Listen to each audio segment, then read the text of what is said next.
Halo, assalamualaikum warahmatullahi wabarakatuh. Selamat sore warga Palembang Info. Kembali lagi bersama aku Dwiki Adiputra di Cindo Cerita Inspiratif Dulur Kita. Hari ini kita akan ngobrol panjang tentang coach. Sekarang jadi coach ya. Founder juga dari salah satu sekolah Islam yang ada di Palembang. Dan aku yakin pasti warga Palembang Info sudah tahu semua dengan sekolah ini. Tapi sebelum kita masuk itu, beliau ini adalah seorang peternak cacing ternyata ya. Zaman dulu. Zaman kuliah. Ke Apron. Halo, assalamualaikum Kak. Waalaikumsalam warahmatullahi wabarakatuh. Aku manggil Kak Leo. Ya. Aman. Aman Kak Apron. Masih muda kan? Masih muda. Cak Kak Apron, sehat? Alhamdulillah sehat. Banyak bergerak jadi sehat. Bergerak. Dari rumah tadi Kak Apron? Dari ngantar anak belajar marketing, Facebook Ads, IG Ads, dan TikTok Ads. Wis. Umur berapa Kak anak sudah diajari Cak itu Kak? Baru kelas 12, umur 17 tahun. Baru 17 tahun. Memang diarahkan untuk masuk ke bisnis berarti? Ya, dia harus jadi pengusaha targetnya, tapi tetap harus belajar dan kuliah. Apapun yang dia senangi disupport. Jadi kalau bisnis itu sudah jadikan target ya, dia tapi kusuruh bekerja biar tahu rasa jadi bangsawan. Bangsanya karyawan. Karena saya sendiri dulu kan diawali dari merintis karir. Jadi profesional tuh dari bawah sekali. Dulu anak STM ini, anak STM 1 sini. SMK 2. SMK 2 kalau sekarang. Sekarang SMK 2, dulu STM 1 itu. Jadi anak STM ya belajarnya pengen enggak mau kuliah dulu, pengennya enggak mau kuliah, pengen tamat STM nyari duit. Banyak ngikut-ngikutin tes Depnaker segala macam. Hampir berangkat ke Jepang, pas diukur tinggi kurang. Yang lain-lainnya sudah selesai, yang lain-lain sudah selesai. Aku protes ke situ. Masalah tinggi kurang. Kok di Jepang tuh tidak tinggi-tinggi kataku. Tapi syaratnya nih harus tinggi sekian gitu. Tidak jadi berangkat gara-gara itu. Tinggi gara-gara tinggi. Kurang tadi ya. Mana nak tinggi gini lagi. Semua inilah kan. Semeter kotor kata semekot bahasa Palembang kan. Semeter lebih dikit lah.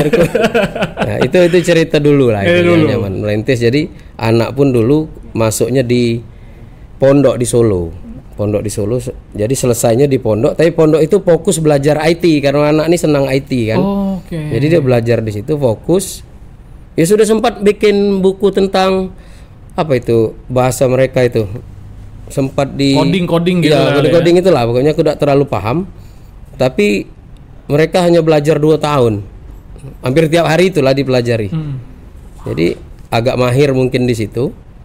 Jadi ada mungkin program sekolah terkonek ke UI, ada yang jalur prestasi jalur undangan itu. Ya. Jadi yang di situ sudah pasti keterima di situ, nunggu pengumuman UTBK ini.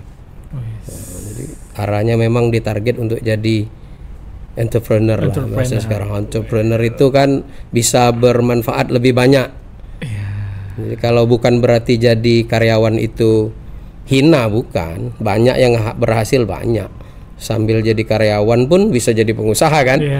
Main 2 kaki tapi tetap fokus jadi pengusaha. Kalau bahasa saya itu jangan sampai jadi selingkuh profesi. Pada saat kita profesional, jangan menggunakan profesi itu dan mengambil rezeki di saat melaksanakan tugas. Contohnya misal banyak orang pakai wifi kantor, jualan online, padahal di kantor ini tugasnya lagi kerja. Nah, apa yuk warga Palembang Info. Itu hati-hati itu. Ini tentang keberkahan rezeki. Menarik tentang keberkahan rezeki. Jadi kalau pakai wifi kantor. Ya, pakai wifi kantor itu selingkuh itu namanya. Dia sedang digaji di perusahaan ini, tapi dia nyari duit tempat lain menggunakan fasilitas perusahaan ini. Makanya disebut selingkuh profesi. Aku buka kata baru. Selingkuh profesi. Jadi bukan cuma selingkuh dengan pasangan di rumah, profesi pun diselingkuhin. Jangankan pasangan, selingkuh di profesi aja diselingkuhin, hati-hati itu. Benar. Berarti luar biasa Kak Apra sudah mengarahkan anak ya, sebagai anak muda sekarang untuk menjadi entrepreneur ya Kak ya. Ini berkaca dari bapaknya nih berarti nih. Dengar-dengar tadi udah aku open di awal. Dulu ternak cacing ini, usaha cacing ini cak mana ceritanya Kapran? Dalam masa-masa pencarian itu. Jati diri. Waktu kuliah tuh banyak keinginan itu kan. Zaman-zaman cerita awalnya itu setelah tamat STM itu aku pernah jadi roomboy di sebuah hotel di Palembang. Di Palembang. Roomboy saat itu, posisi saya saat itu, OB boleh nyuruh-nyuruh aku, berarti OB lebih tinggi dari aku. Jadi kalau sini kok belikan nasi ya untuk kamu. Kembaliannya itu, sosokan bahasa Palembangnya itu. Untuk dia aku yang disuruh. Berarti kan dia jabatannya kan bisa nyuruh-nyuruh aku di atas aku lah. Jadi posisi terendah tuh tak ada lagi di hotel itu. Cuma aku itulah. Ya, roomboy itu sebenarnya bukan di bawah OB kan.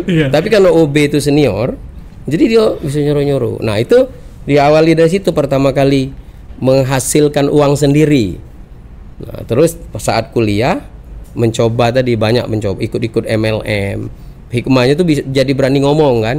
Karena dilatih di MLM itu kan suruh ngomong, melobi-lobi, nyari downline segala macam itu kan. Itu pelatihan gratis lah kalau kita ikut MLM kan. Mereka adakan itu tapi kita jadi belajar kan. Jadi hikmah ikut MLM itu tidak semua MLM itu negatif. Saya cuma rugi, ada juga yang dapat duit. Beberapa lah, tidak perlu saya sebut di sini. Tapi saya merasa ada pelajaran hidup mengikuti beberapa hal. Sampai saya ketemu teman sedang berbisnis cacing obat tipes itu, tertarik aku kan. Karena sebagai anak Kertapati biasa main becek, bolang lah ya kalau sekarang nih. Jadi cacing itu bukan hal yang menakutkan. Karena bagaimana cara menternakkan cacing, belajar mulai kan dari bahan serbuk kayu, dicampur kotoran sapi, makanannya kubis bekas-bekas dibuang-buang itu, ya, kita minta atau kita beli murah untuk pakannya. Alhamdulillah berkembang cacing itu dari modal sekilo bibit. Cacingnya beda dengan cacing dalam tanah. Memang kita beli bibitnya. Memang ada cacing khusus, warnanya pun berbeda dari cacing tanah yang sering kita pakai mancing itu. Jadi kalau kecampur cacing itu berbeda warnanya. Jadi kita bisa pilih. Nah itu dijual. Berapa kilo hasil kita dijual. Nanti kita bibitnya cepat berkembang biak, cepat sekali cacing itu. Dengan media serbuk kayu dan kotoran sapi tadi. Jadi pengusaha cacing. Pengusaha cacing, tapi belum sempat jadi pengusaha. Tempat agen besarnya lah di Jawa itu masuk TV tuh di demo. Jadi ini panen gagal. Panen tapi tidak ada yang beli. Ibaratnya kan, ibarat sekarang sudah petani itu panen tapi harga di bawah modal. Kalau itu bukan di bawah modal, tidak ada yang beli. Jadi belum disebut pengusaha itu? Belum jadi itu. Baru peternak. Tapi dapat pahala. Karena yang hobi mancing ku kasih cacing itulah, daripada tidak dapat apa-apa kan. Bagi-bagi kan kawan-kawan yang hobi mancing ambil itu umpan di rumah. Ternak untuk obat tidak berhasil. Jadi umpan mancing lah itu. Awal-awal ya mencoba banyak hal, merintis. Nah itu kan Kak di pasar perkuliahan kan. Ya. Ini kan berbeda dengan jurusan Kak di sastra Inggris. Ya.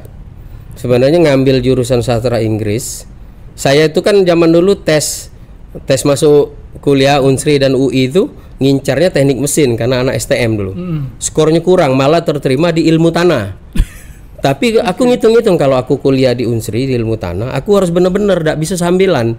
Akhirnya aku daftarlah di STBA itu. Kenapa ngambil sastra Inggris? Karena aku sudah belajar bahasa Inggris di Salendra. Jadi Salendra Institution tuh. Tempat Tantowi, Helmi, Anwar Fuhadi. Iya, pokoknya orang zaman dulu kursus tuh di situ. Salendra. Zaman dulu. Nah, tapi di situ saya sudah bisa bahasa Inggris. Karena saya sempat ngajar di Salendra. Di juga. Karena di Salendra itu ada postgraduate namanya. Di atas advance level itu ada postgraduate. Nah, kalau kita bagus di situ bisa jadi guru. Tidak semua bisa jadi guru, tapi mereka ada kriteria untuk merekrut guru. Nah, salah satunya saya sempat mengabdi di situ. Pengalaman pertama mengajar. Nah, jadi masuk sastra Inggris itu sebenarnya aku cuma pengen dapat ijazah kuliah. Berarti aku nih mahasiswa. Nah, singkat cerita jadi mahasiswa ya karena keluarga tuh termasuk yang kurang mampu. IPK kita bagus. Dapat beasiswa Super Semar dulu. Surat perintah 11 Maret. Super Semar itu dari Pak Harto kan.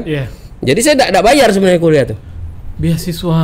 Dapat beasiswa terus. Jadi masih ada kembalian tadi, setiap bayaran itu masih dapat lagi duit kan. Nah, selesai dari situ. Tapi ya tadi nyambung lagi kan jadi profesional, akhirnya mencobakan ijazah itu. melamar di beberapa tempat, sempat ngajar di LIA sini. Nah, sini ya. Ya, jadi guru di LIA, sempat jadi marketing di Toyota, jual mobil Innova itu dulu waktu baru-baru mau keluar tuh sempat itu di situ. Akhirnya kembali lagi mengajar karena ternyata jiwa mengajar itu memanggil-manggil. Jadi kalau hitung-hitungan duit, zaman dulu kerja di Toyota itu bujangan itu banyak yang pengen nawarkan jadi menantu. Karena di Toyota lumayan. Orang kita kan salesman beli kartu HP itu aja itu udah sejutaan zaman dulu perdananya itu. Handphone harus punya kan. Apalagi jadi mobil ya. Nah, jualan mobil. Walaupun kita belum punya mobil tapi sering pakai mobil kantor gitu kalau naruh mobil kan. Sempat jadi di Toyota sempat, di LIA sempat. Sebelum terakhir saya kan jadi manajer di Adira Finance di beberapa tempat, pindah-pindah beberapa kota. Itu di terakhir karir lah itu. Di sela-sela itu banyak kegiatan lain. Sempat membuka kursus juga bersama teman-teman. Jadi karir terakhir ya, mengawali karir dari bawah, dari penjual cacing, terus ke marketing, menjadi guru bahasa Inggris gitu kayak, sehingga akhirnya puncaknya menjadi manajer di Adira Finance. Terakhir berkarir lah. Terakhir bangsawan di situ. Bangsawan di sana. Nah, ini kan sudah mencapai bisa bilang puncak karir ya Kak ya. Untuk menjadi seorang manajer lah gitu ya, sudah main tinggi. Apa yang memutuskan Kak Pram untuk berhenti? Jadi nanti kita cerita Stephen ya. Jadi sebenarnya saya itu juga tidak tahu jadi tentang Stephen. Jadi belahan otak kita tuh kan beda-beda dominasinya. Nah, saya ini orang yang kalau bekerja, kalau 2 tahun karir saya tidak naik, saya akan resign. Salah satunya itu pertimbangan tentang karir itu penting. Jadi saya merasa saya di manajer ini tidak bakal naik lagi nih. Mentok lah. Mentok itu. Kenapa? Bukan berarti kita nggak mau bersaing. Kita tahu perhitungan di perusahaan itu. Jadi kita akan lama di sini. Nah, tapi saya sudah merintis sekolah ini yang sekarang, yang Fatona ini, itu saya rintis waktu baru nikah, itu buka TK dulu, TK. Sampai 2008 ketika saya ditugaskan di Batu Raja, saya beli lahan murah di situ, ada tanah kosong bekas kebun itu saya beli. Itu memang saya pengen buka sekolah formal, jangan cuma TK terus, karena tamat TK ini orang nggak ada lanjutannya, sekolah kita cuma TK. Iya, pasti harus lanjut SD, SMP. Ini anak-anak punya hafalan hadis, surat-surat pendek. Kalau lepas dari kita kan belum tentu sekolah berikutnya selanjutnya mengikuti kurikulum itu lagi, hafalan itu diperhatikan lagi. Nah, sampai ya terlaksana lah itu, kita sewa sebuah tempat, sewa dulu sambil ngebangun di situ. Karena saya sambil kerja dulu kan bisa lah support dana kan. Main 2 kaki tadi, tapi tidak selingkuh. Tidak selingkuh ya. Jadi sampai istri saya tuh bingung, nggak bisa dibantu apa kami nih. Kalau jam kerja, hari kerja jangan ganggu, karena aku gajian di sini. Nggak boleh itu prinsip. Kalau saya prinsip bekerja itu totalitas. Kalau bisnis istri saya memang saat itu TK tuh dia ngurus. Sampai berkembang lah, mungkin agak ini istri saya sudah kewalahan. Karena saya banyak fokus berpikir di perusahaan. Ini sudah mau ada yang beli waktu itu, ada yang mau beli nih. Sekolah ini sudah berjalan, ini sudah mau ada yang tertarik. Ini dilihatnya prospeknya kayak bagus ini. Sekolah Islam ini kan sedang hot lah, sedang naik-naiknya waktu itu. Jadi saya tuh dilema, pilihannya saya tetap jadi bangsawan tadi, istri ikut saya pindah-pindah terus itu. Jadi saya sempat kerja di Dan Mogot, di Bogor, di Batam. Ya pindah-pindah namanya, kita kan ikut perusahaan. Jadi pilihannya ini ada yang beli, kita jual. Jadi kita nggak usah lagi lanjutkan. Istri ikut saya pilihannya, atau saya resign, kita fokuskan ke sini, mengembangkan sekolah. Saya berpikir tadi tentang karir yang sulit. Kalau untuk naik lagi ke atas ini saya sudah hitung-hitung, orang itu masih lama nih pensiunnya. Jadi kompetisi ini kan masih lama. Saya ngitung ini, wah karir pet saya lama, bukan nggak bisa lama, kalaupun ngejar keburu usia kan. Hitungan saya kalau bisnis serius bisa lebih cepat. Dan saya kalau bisnis itu lebih leluasa sebagai seorang dengan dominasi belahan otak di neokortek kiri yang ingin mengatur, itu lebih bagus jadi wira swasta. Itu waktu itu mikirnya entrepreneur itu pilihan yang memang tidak ada atasan kalau kita mendirikan perusahaan. Sehingga saya putuskan waktu itu, saya cuma tanya, ini usaha kita ini sudah bisa gak untuk makan 3 kali sehari aja dulu, artinya sarapan, tidak perlu ngutang, makan siang, makan malam, kalau itu cukup aku resign. dan kita pastikan itu akan bisa mengalahkan gaji gitu kan. Iya. Jadi saya nggak harus mikir di sini lagi, beralih ke situ, fokus. Insya Allah rezeki itu kan namanya rezeki itu kan di mana-mana kita cari itu. Insya Allah ada rezeki lah. Masa kita bekerja serius ada rezeki, kita ngurusin usaha tidak ada rezeki, tidak mungkin. Iya. Tinggal apa ikhtiar tadi, effort kita tuh sebesar apa untuk mengejar itu.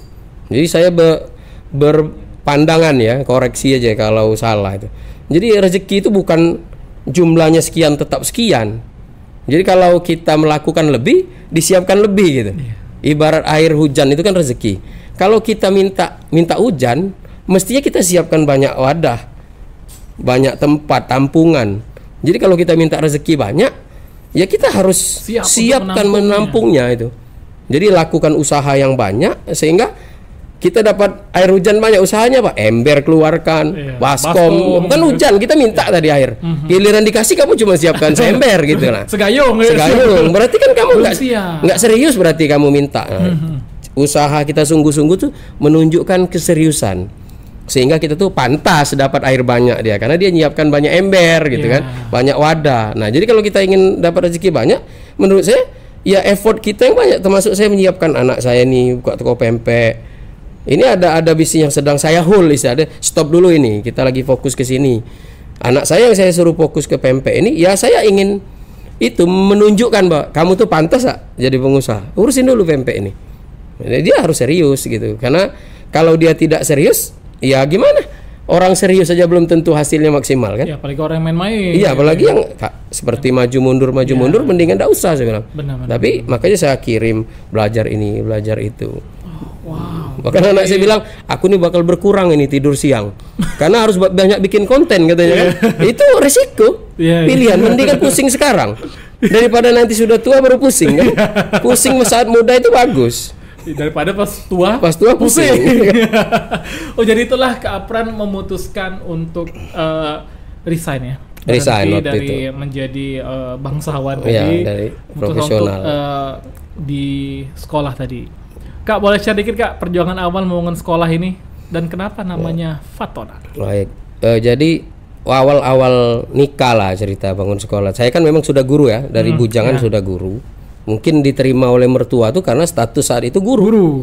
Mungkin kalau statusnya marketing atau sales di Mas Toyota, jual cacing mungkin tidak diterima ini. Karena mertua saya itu kan mantan kepala sekolah zaman dulu lah, zaman Umar Bakri lah ya. Jadi dia lebih suka orang-orang pendidik kan. Nah, singkat cerita, waktu kami baru-baru nikah, istri saya kan ngajar bimbel di rumah, ngelesin anak-anak tetangga. Saya juga guru. Nah, nggak tahu kami dulu ditawarin tempat ya di kilometer 9 itu, tempat yang sudah terbengkalai.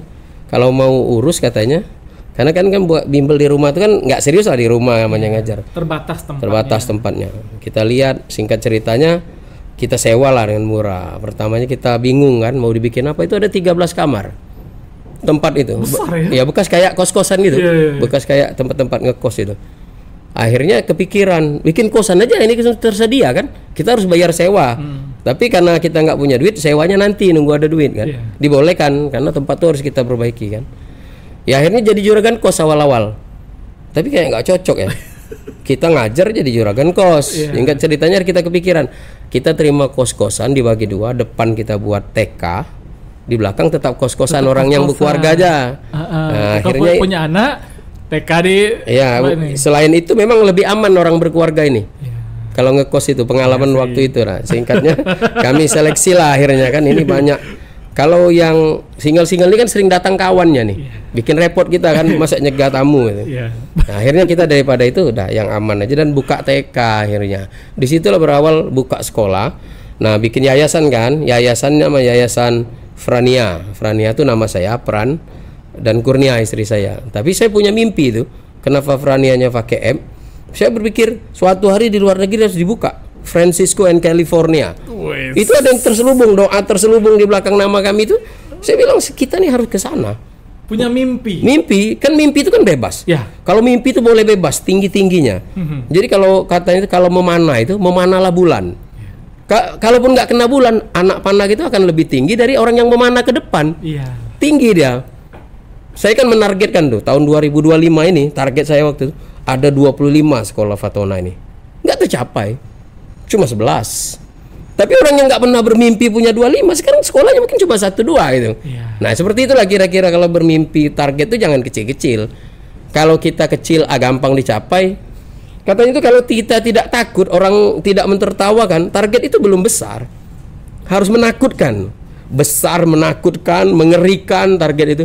Ditertawakan, diejek, dicemooh, biasa itu. Itu bawa target yang besar. Itu target itu, harus mengerikan. Iya. Kalau kata guru saya Coach Swami itu big, hairy, audacious target, goal gitu. Harus besar, mengerikan memang. Serem, seremnya mimpi kamu. Nah ya itu baru benar sih. Kalau mimpinya udah menakutkan itu mimpi yang benar itu. Mimpi gampang dicapai. Ya semua orang bisa lah. Besok saya mau punya uang 1 juta. Ya kamu besok maksudnya bulan depan kan. Ya kerja keras lah. 1 juta agak gampang dicapai kan. Jualan online, entah jual apa kan tercapai. Atau kerja yang 1 juta. Ada gaji 1 juta banyak. Parkir misalnya lebih dari 1 juta, bantuin tukang parkir pas dia capek kan, bisa. Nah, tapi kan tidak menakutkan, tidak mengerikan, dan achievable, mudah dicapai, mudah di-achieve itu kan, nggak menantang bagi saya. Kalau sesuatu yang gampang tuh nggak saya kerjain biasanya. Cari yang agak ini lagi, agak berat lagi. Bukan kita sombongkan apa, karena adrenalin itu tidak terpacu kalau yang gampang dicapai. Betul. Jadi kita harus punya mimpi yang besar, yang menakutkan tadi. Sama ibarat kita naik gunung. Saya kan kadang naik gunung sama teman-teman nih juga kan. Itu kan nggak gampang. Di usaha saya yang sudah 25 ini, dibalik. Jadi naikin Gunung Dempo yang 3.000 lebih, itu hampir 4.000 sulit, itu. Itu kan bukan seperti waktu saya STM naik gunung itu gitu. Beda, otot-otot sudah nggak sekuat dulu, tulang atau napas gitu kan. Tapi karena ya bisa itu harus. Jadi kadang-kadang tubuh kita tuh menyesuaikan. Yang penting kita yakin dan juga adrenalin kita harus terpacu dulu. Kan berprasangka tercapai dulu. Aku tidak bisa, sudah tidak bisa tuh. Jadi, optimis dulu lah. Seluruh tubuh nanti akan melemah kalau tidak bisa. Tapi kalau kita yakin, insya Allah tercapai. Banyak faktor lah yang mendukung kita itu. Berarti untuk saat ini Fatona sudah 11 ya Bang. Di Palembang saja atau di mana? Di Palembang ada 5 di kota Palembang. Sisanya di mana Kak Pran? Ada di Batu Raja, Prabu Muli, Lubuk Linggau, Marainim, Kepayang, Depok. Di Depok sudah ada? Ada. Ya di tempat saya jualan pempek itu depannya itu sekolah saya itu. Wow. Di Cimanggis ya, Cimanggis Depok. Untuk itu tingkatan TK, SD, SMP. SMA, Sun lah. Nanti SMK mungkin ya. Doakanlah SMK rencananya. Karena SMA ini bagus-bagus menurut saya sudah. Sekolah-sekolah SMK agak kurang kan. Kita bikin yang marketnya agak tajam lah ya. Kita mau jangan yang nggak diurus, nggak ada yang ngurus akhirnya kan yang SMK Islam kayaknya bagus juga. Ya, itu yang SMK Islam kayaknya masih dikit ya. SMK itu kan ya sama misalnya sekolah Islam terpadu, ya kan SMK Islam terpadu misalnya, tapi tetap ini. Iya SMK Islam terpadu. Ya, Sun Kak ya, aku doakan semoga amin.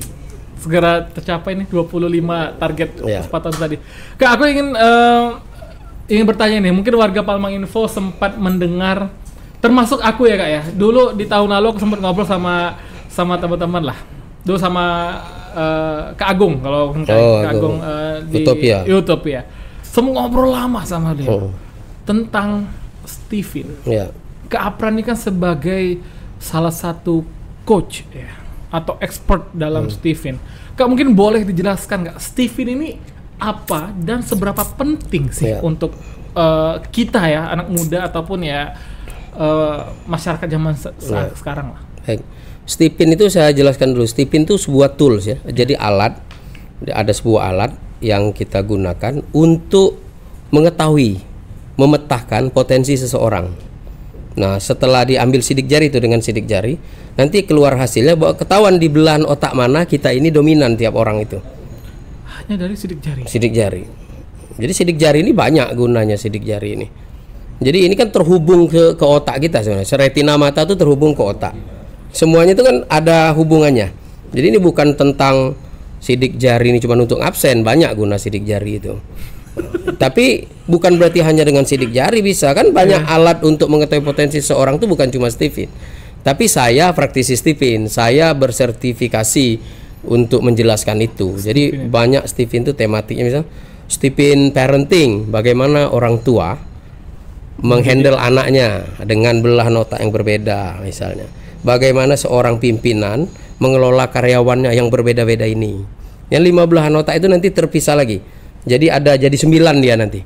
Dari itu penjelasannya ada yang drive-nya dari dalam, dari luar. Kemudian nanti kita bisa tahu kelebihan dan kelemahan seorang, kecocokan antara A dan B. Misal suami dan istri kenapa bertengkar terus, itu bisa kita gali, kita tarik lagi penyebabnya apa. Nah, jadi ini tool. Saya cerita dulu pertama kali saya mengenal Stephen justru saat saya jadi profesional. Jadi waktu kita mau jadi manajer itu, perusahaan itu menggunakan tools ini. Jadi kita diambil sidik jari kita untuk apa nih? Mengetahui 10 sidik jari. Iya, 10 sidik jari diambil, keluar hasilnya tahu, oh, Pak Apran ini adalah seorang thinking, seorang analis. Belah notaknya di neokortek kiri ini memungkinkan dia untuk lebih kritis, logis. Nah, seperti itu diketahui semua potensi.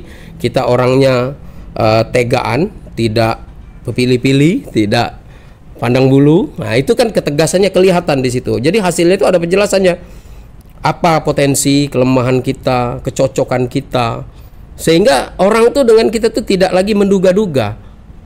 Misalnya saya mengetahui seorang itu dengan belah otak di neokortek kiri seperti saya. Oh, berarti saya akan memperlakukan dia dengan seperti ini. Oh, dia di neokortek kanan yang kreativitasnya sangat menonjol di situ. Tapi dia ini punya kelemahan. Dia ini orangnya kurang gerak misalnya. Nggak usah aja bisnis yang banyak mondar-mandir berarti. Sebaliknya orang yang banyak gerak ini memorinya kuat ini dia. Nah, kalau di sekolah kami petakan, oh ini hafalannya pasti lebih kencang nih anak dengan belahan otak limbik kiri ini kan. Nah, itu kita drive dia. Sama karyawan kita yang kita taruh di sales marketing itu orang-orang limbik itu yang cocok. Karena lobbyan ada di belahan itu, move keliling mobile ada di belahan itu. Sedangkan belahan otak saya ini bukan tipikal orang lapangan sebenarnya. Tipikal analis itu orang belakang layar yang kerjanya memanage. Jadi ada diagonal di otak itu, diagonal organisasi, ada diagonal produksi. Kalau kita nggak tahu, kita salah suruh orang.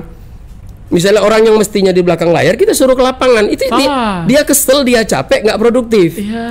Itu sama saja seperti ikan kita suruh manjat pohon. Kalau kata Einstein, kalau Anda menilai seekor ikan dari cara dia manjat pohon, sampai kiamat dia akan dibilang bodoh. Nah, cara berinvestasi kita itu kepada tim, kepada anak, kepada karyawan, itu harus tahu. The right man on the right place istilahnya kan. The man behind the gun-nya harus tepat. Orang nggak biasa nembak dikasih pistol, ya nggak bakal tepat tembakannya. Nembak kaki kena pala kata orang Palembang kan. Nggak bener megangnya. Nah, seperti itulah nanti. Jadi kalau kita tahu, oh ini ada orang ditaruh di marketing. Kenapa alasan kita taruh dia di marketing itu? Kita dari awal sudah tahu dengan mengetahui dari. Jadi kalau saya semua lini usaha saya pakai itu. Stephen itu. Saya tes dulu tim saya itu. Sehingga saya tidak salah menghakimi orang. Jadi treatment yang harus saya berikan pun tepat sasaran. Bukan coba-coba kata iklan minyak angin. Misal kita punya anak saja. Anak saya leskan kumon, saya leskan itu balet, saya leskan drum, saya leskan gitar. Itu kan dalam rangka mencari. Kalau ada jalan pintas, kenapa harus dileskan semua? Saya leskan renang. Pertanyaannya, kalau anak saya itu tidak ada potensi di renang, sangat sulit untuk jadi atlet renang, dia akan lebih berat belajar berenang itu. Ya istilah dia nih jenis ikan, oke, justru les renang dia. Karena dia memang punya potensi berenang. Coba harimau, saya leskan renang. Saya ingin cerita nih, analoginya begini. Di sebuah hutan rimba misalnya, mau diakreditasi nih, kepala Diknasnya Tarzan misalnya. Tarzan datang ke hutan, hai, semua hewan di hutan, saya ingin mengakreditasi hutan ini. Tapi semuanya harus terlibat, semua hewan dikumpulkan. Hari pertama tesnya berenang tadi. Semua ikut, harimau, ular, burung, berenang dia. Berenang. Bisa dipastikan siapa pemenangnya? Ya ikan. Karena ikan memang penguasa air. Si harimau nyelam, sehebat apa menyelam harimau? Oke. Hari kedua, kita ambil nilai lari. Semua hewan ikut lari, termasuk ikan. Apa yang terjadi di hari kedua? Siapa pemenangnya? Harimau. Kenapa? Karena harimau memang jago lari. Tapi ada satu hal aneh di hari kedua. Si harimau ini larinya nggak sekencang dulu. Kenapa? Karena hari pertama ikut nyelam. Berenang. Pas dia ronsen pakai BPJS si harimau, paru-paru basah dia. Potensi dia itu menurun. Kenapa? Karena dia ikut lomba nyelam, dipaksa ikut berenang hari pertama sama Tarzan. Si ikan waktu naik ke darat mau ikut lari, kelepek-kelepek lah ikan. Masuk lagi, mati aku katanya kalau Cak ini. Biarlah kalah. Berikut hari ketiga lomba manjat pohon, monyet pun jadi pemenang, tapi manjatnya tak ngebut lagi kata Palembang. Karena dia suka paru-paru basah. Pas tes juga, waktu hari pertama kan ikut nyelam. Burung yang lomba terbang hari keempat pun terbangnya sudah nggak seperti dulu lagi. Itu orang kalau kemampuannya itu digunakan untuk yang dia lemah, menurun kemampuannya malah. Ikan itu dia hebat berenang tapi manjat pohon. Gara-gara manjat pohon, ikan tadi juga berenangnya jadi lambat. Nah ini yang kadang-kadang lepas dari kita. Coba bayangkan, ada anak lemah matematika, ibunya manggil guru les matematika dan bilang begini ke gurunya, marahin aja mem, miss, bu, anak saya ini, dia ini memang bandel, di sekolah matematikanya paling kecil. Lah sekarang matematika itu apa? Untuk apa? Kalau dia mau jadi juara matematika olimpiade, ya sudah ikut Pak Yohanes Suryo apa segala macam itu, digembleng. Tapi dia harus punya bakat itu kan. Lah kalau bisa ngitung kali bagi tambah persen, selesai. Saya nih jadi kredit analis pernah. Matematika saya nggak bagus lah. Bukan saya sombong. Saya di STM tuh 5 nilai matematika saya. Tapi ternyata ada Excel. Saat saya kerja, ada kalkulator. Cepat saya enter sama dengan angsuran sekian. Lah ternyata itu alat bantu, bukan wajib pinter. Ternyata bisa. Coba berenang itu kalau tidak mau jadi atlet renang, yang penting dicemplungkan ke Sungai Musi tidak tenggelam. Karena kita cuma untuk berenang, bukan untuk jadi atlet renang. Nah matematika tadi anaknya sudah bisa tambah kali kurang bagi, walaupun tidak pernah ranking 1 di matematika, tidak pernah ikut olimpiade, aman lah kalau berdagang tidak ketipu. Nah, jadi jangan sampai kita tuh terjebak dengan hal-hal itu. Berarti Stephen ini adalah suatu tools ya untuk melihat person ya, right man, the right place ya, the man behind the gun itu. Kak, kayaknya aku mau tes ya abis ini ya. Gak, karena dari tahun lalu kayaknya aku pengen tes ini. Nah, kalau untuk teman-teman yang menonton nih Keaperan Warga Palembang Info, bisa, aduh, iya juga ya benar kata Keaperan, aku nak tesnya di mana? Bisa kontak Sekolah Fatona. Di Sekolah Fatona itu ada alatnya, ada petugas ngetesnya. Tapi kalau penjelasannya biasa orang lebih suka ke saya karena saya lebih detail dan saya memang menyediakan waktu untuk orang-orang yang ingin tahu potensinya. Biasanya saya bikin jadwal seperti Agung dan teman-temannya kan itu kadang-kadang jadwal mereka ya saya siap, mereka nggak siap gitu. Tapi kapanpun di saya siap ladeni untuk konsultasi tentang itu. Berarti kalau teman-teman mau untuk langsung ke DM Keaperan lah ya, bisa. Dari IG, boleh berarti ya? Bisa, nomor saya bebas itu, nggak ada rahasia kalau nomor saya itu. Semua orang bisa akses saya dan semua yang nge-WA saya biasanya saya balas walaupun ini nggak kenal pun langsung saya balas. Gitu ya? Karena kadang-kadang ada memang orang yang dapat dari teman kita kan. Ya kalau ngawur mau nipu ya kita blok aja. Sederhana aja sebenarnya kan. Kalau punya nomor HP ya siap ditelepon orang, siap di WA orang kan. Iya. Atau bikin HP yang nggak dikasih tahu orang. Ya, untuk internal lah. Internal. Gitu ya. Tuh ya, jadi luar biasa Stephen, berarti memang sangat luas jangkauan dari Stephen ini ya. Keaperan. Kalau aku sempat scrolling di sosmed lah. Keaperan ini juga sebagai founder dari Ambidextrous ya. Ambidextrous Organization. Nah, Ambidex ini apalagi Keaperan? Sebenarnya Ambidex ini bukan sesuatu yang apa ya. Ini kan perbaikan dari sistem manajemen sebuah organisasi sebenarnya. Di era-era dulu mungkin kita mengenal sistem Lean dalam organisasi. Mungkin pernah baca Lean Six Sigma, itu yang dikerjakan Toyota dalam memproduksi mobil. Kebetulan saya pernah kerja di situ kan, jadi masih ingat dulu belajar Lean. Kemudian pernah dengar mungkin tentang Scrum. Ya ini juga ilmu di manajemen dalam mengelola tim juga. Nah, tapi dua ini berbeda pendekatannya ya.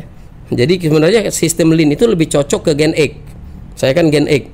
Wah itu yang aturan ketat, ini nggak boleh, ini boleh, it do and don't. Istilahnya seperti itu tuh. Di Lean tuh agak aturan saklek lah itu. Pokoknya kamu kerjakan saja ini sudah dibuat aturannya. Nah kalau di Scrum justru kebebasannya tinggi. Nah, Scrum ini disukai oleh Gen Z. Gen Z suka kebebasan nih. Gen Z terus dia tadi tentang urusan mental health, bicaranya itu kan tentang kerja di tempat nyaman, work from home, itu tuh disenangi generasi Z.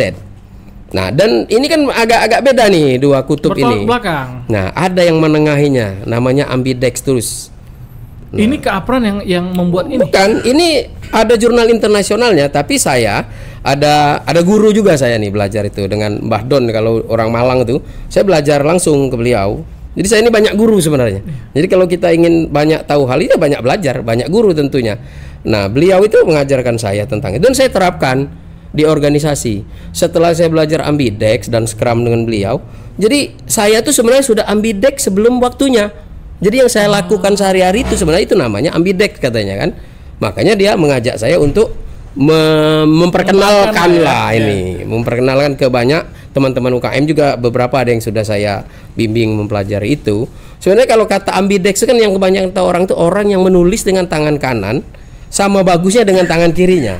Nah, ini penyeimbangan sebenarnya ambidex itu. Jangan sampai arahnya ke X saja, ke lin saja, atau ke scrum saja, ke Z saja. Datanglah Y penengah. Y ini bisa bicara ke Z, bisa bicara ke X. Makanya bentuknya Y, gen Y milenial ini berada di tengah. Nah, si ambidex itu seperti itu fungsi dia. Jangan keketatan betul, jangan terlalu longgar betul. Sehingga dia bisa balance. Nah, umatan wasaton lah, tengah-tengah kan. Jadi kalau kita bisa membalancekan itu, insya Allah ngelola tim tuh tidak serumit yang teman-teman bayangkan. Gimana ada gen Z nyaman, gen X jalan. Jadi itu tuh tugas-tugas ambidex itu menengahi. Jadi dia seimbang. Oh, wow, berarti luar biasa, banyak sekali ilmu yang dijelaskan singkat ini Kak Apran. Ya, kalau mau ngobrol kami sama teman-teman tuh memang kadang-kadang berhari-hari. Saya tuh kalau kedatangan teman-teman UKM ya ke rumah, saya memang nggak bikin jadwal apa-apa. Mereka ngumpul dari pagi, pagi sampai maghrib, kadang sampai isya. Serius ini. Dan biasa aja, saya lagi nyantai, pengen nyantai, saya nggak kemana-mana. Mereka mau ketemu, ya ngobrol aja. Ya, namanya kalau saya ngobrol tuh kebal bisnis. Kelompok belajar bisnis. Ya biasa aja, nggak formal, nggak seperti apa komunitas yang resmi, nggak resmi. Pokoknya kalau sudah belajar, saya bilang, oh kamu sudah masuk kebal bisnis ini, kelompok belajar bisnis. Berarti kalau untuk teman-teman lah ya, penonton Cindo ini Kak Apran, aku ini baru tahu Kak Apran ini. Kalau mau ngubungin langsung berarti boleh nih, Kak, aku langsung ngobrol sama Kak Apran gitu. Ya sebenarnya di organisasi komunitas TDA itu kan saya gampang sekali diakses di situ. Saya kan aktif di sana sama teman-teman TDA itu. Ya nomor saya itu bertebaran aja di mana-mana ke mereka itu. Atau bisa mau di-mention di sini juga boleh. Nomor saya nggak ada rahasia. Jadi saya memang membuka diri, tapi memang nggak bisa kapanpun. Jadi harus buat appointment dulu. Pak, ada di Palembang nggak Pak? Biasanya kan. Coach, ada di Palembang nggak Coach? Palembang tanggal sekian sampai tanggal sekian. Kemungkinan di antara itu ada waktu lah. Jadi kita jangan kita tuh punya tugas ya. Kalau kita dulu merintis, susah nyari coach zaman dulu. Nangis-nangis kita nyari coach, tidak ketemu. Udah kayak sekarang kayak buka YouTube ada. Iya, sekarang banyak ilmu bertebaran. Kalau dulu kan sulit ya Kak. Kalau saya mau sharing tuh kenapa? Saya tidak ingin mereka melalui jalan sulit yang saya lalui. Jadi saya kasih shortcut aja. Ini kerjakan ini. Kira-kira udah mau tarik dulu. Jurang itu jangan ke situ-situ tuh. Kanan. Jadi saya kasih apalah ya. Jangan sampai pokoknya ongkos kebodohan itu banyak saya habis. Jangan sampai mereka buang gitu. Bodoh aja boleh, jangan ongkos-ongkosnya juga dibayar. Ongkosnya tidak usah bayar. Kapran, tidak terasa sudah hampir sejam kita ngobrol. Kapran, kayaknya kalau kita lanjutin ini tidak bakal selesai ya kan, berhari-hari kan sampai malam ini kita ngobrol ini ya. Kayaknya nanti next kita akan membuat mungkin tes Stephen gratis ya, atau tes Stephen bareng-bareng gitu ya dengan warga Palembang Info ya Kapran ya, karena ini aku sangat meyakini untuk teman-teman saat ini mungkin mahasiswa ataupun masih ke tingkat akhir lah kayak yang aduh bingung nih passion aku nggak kemana gitu kan, aku tamat kuliah nggak jadi apa gitu kan, masukin quarter life crisis lah bahasa sekarang. Mungkin nanti bisa nih nanti melalui DM aja di Palembang Info ya teman-teman, mungkin kita buat seminar ya dengan Kapran ya Kak ya, untuk seminar Stephen. Dan udah, terima kasih banyak Kak Apran. Ya, sama-sama. Sudah hadir ngobrol Kak di Cindo Kak Apran. Ini sayang sekali kita harus terbatas dengan waktu ya teman-teman ya. Dan juga terima kasih banyak untuk UIGM dan juga kaos Nyenyes ya yang telah mensponsori Cindo pada hari ini. Kak Apran sekali lagi terima kasih banyak. Ya, Kak Apran, sama-sama. abis ini mau lanjut ngobrol lagi dengan Kak Apran, tapi siap. off cam ya. Untuk warga Palembang Info terima kasih banyak telah menyaksikan Cindo hari ini dengan bintang tamu Kak Apran. Silakan nanti di komen di YouTube kira-kira next kita ngundang siapa lagi gitu ya. Terima kasih untuk seluruh warga Palembang Info. Saya pamit undur diri.